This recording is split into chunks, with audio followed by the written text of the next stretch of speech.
24 hours to Election Day. This is that. it. I remember Everybody's those days. putting everything together. This is all they got.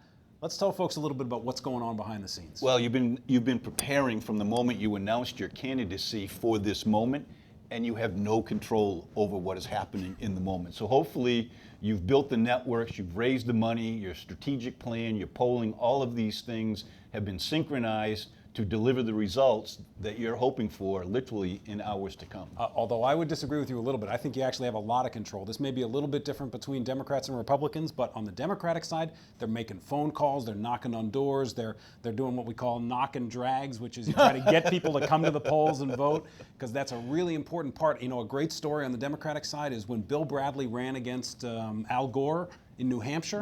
On that race, exit polls had Bill Bradley winning in the morning. Al Gore turned up his operation and he won that night. Well, you know, the people who vote in primaries tend to be more passionate voters. They're committed to going to vote on June 10th, which doesn't matter whether it's a nice day or not, they're going to the polls. But I would submit to you there's another influence on the primary elections. People in some locations around the state, they're going to go vote because of a local referendum or a candidate for town council. That person is going to bring some people to the polls who, while they're in there voting, they might as well vote for the congressional candidate as well. You know the moment that I actually always love the best on Election Day?